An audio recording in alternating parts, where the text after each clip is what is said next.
Selamat malam semuanya, perkenalkan kami dari kelompok 9 akan mempresentasikan hasil diskusi kami mengenai materi The Accounting Information System atau Sistem Informasi Akuntansi.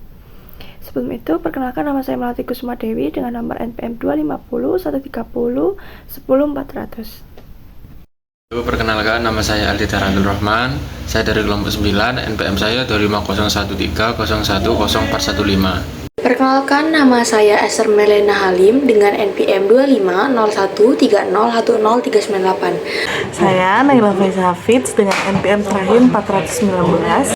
Di sini saya akan menjelaskan apa sih itu pengantar sistem informasi akuntansi atau SIA. SIA adalah sistem yang mengumpulkan, mengelola data transaksi dan menyajikan informasi keuangan kepada pihak berkepentingan seperti manajemen, pemilik, dan kreditur. Nah, SIA berbeda dengan antar perusahaan berdasarkan jenis usaha, ukuran, jumlah data, dan kebutuhan informasi. SIA yang baik membantu pengambilan keputusan seperti analisis utang, penjualan, aset, arus kas, laba, dan ROA. Lalu selanjutnya di sini ada persamaan dasar akuntansi persamaan utama, yang dimana isinya ada aset sama dengan liabilitas atau utang ditambah ekuitas atau modal. Aset adalah sumber daya yang memiliki perusahaan, liabilitas adalah kewajiban atau utang perusahaan, ekuitas adalah hak pemilik atas aset setelah dikurangi utang termasuk modal saham, laba ditahan, pendapatan, beban, dan dividen. Setiap transaksi memengaruhi minimal 2 akun, tetapi persamaan tetap seimbang. Dan yang terakhir ada siklus akuntansi dan kesimpulan. Siklus akuntansi dimulai dari identifikasi transaksi, lalu pencatatan jurnal, selanjutnya postingan ke buku besar, neraca saldo, penyesuaian, laporan keuangan, penutupan akun, dan siklus utang. Konsep dasar adalah aset dan liabilitas harus relevan dan andal untuk diakui. SIA penting untuk mengambil keputusan bisnis. Pahami konsep ini untuk menganalisis keuangan yang akurat. Selanjutnya ada adjusting entries atau jurnal penyesuaian, yaitu transaksi yang belum dicatat dalam jurnal umum. Untuk jenisnya sendiri ada 2, yaitu deferrals dan juga accruals. Untuk deferral sendiri adalah pendapatan atau beban yang belum terjadi tapi kasnya sudah keluar ataupun sudah masuk. Contohnya di pendapatan diterima di muka dan juga beban dibayar di muka. Untuk accrual sendiri yaitu jurnal penyesuaian yang mencatat pendapatan atau beban yang sudah terjadi di periode perjalanan meskipun belum ada uang keluar ataupun uang masuk. Contohnya pendapatan bunga atau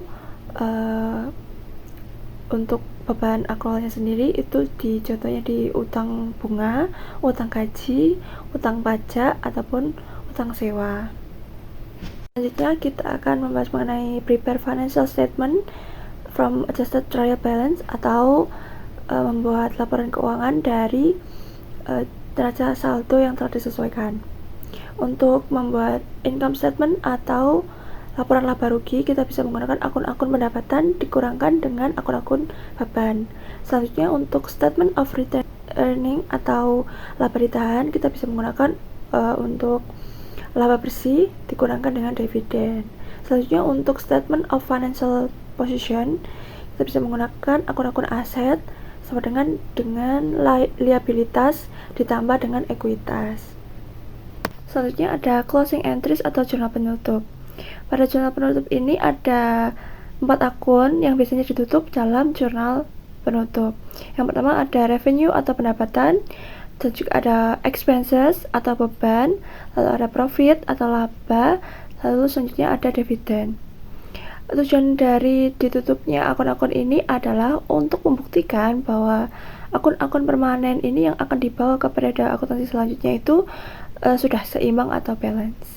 Nah, selanjutnya ada membedakan akuntansi berbasis kas dengan akuntansi berbasis akrual, yaitu yang pertama ada perubahan dari basis kas ke basis akrual.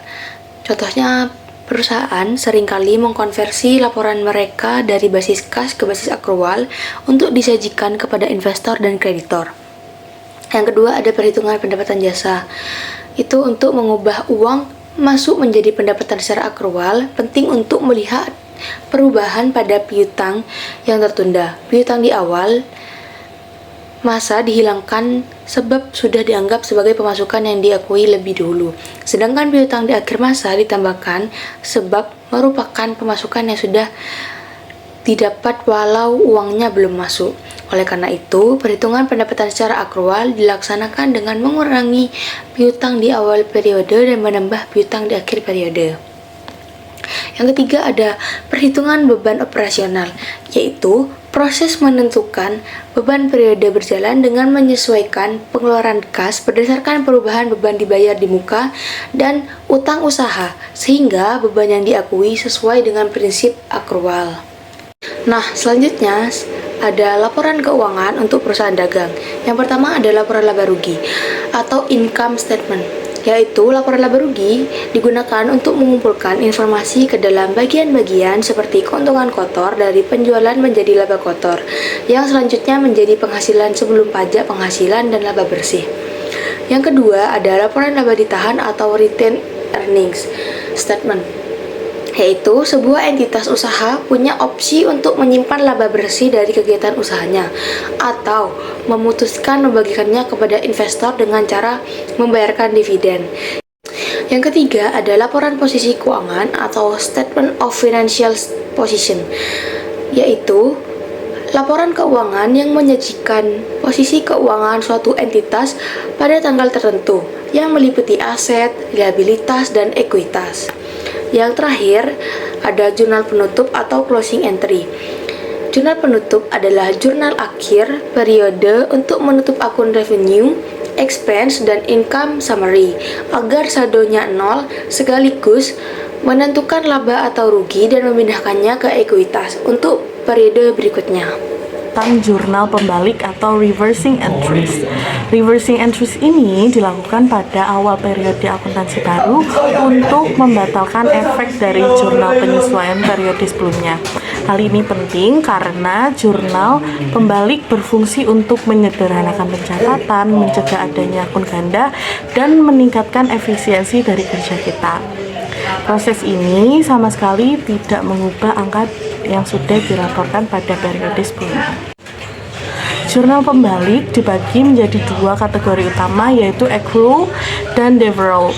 Yang pertama, untuk kategori accrual, perusahaan seringkali menggunakan jurnal pembalik ini untuk mencatat pendapatan-pendapatan yang belum diterima pembayarannya dan beban-beban yang belum dibayarkan pada akhir periode.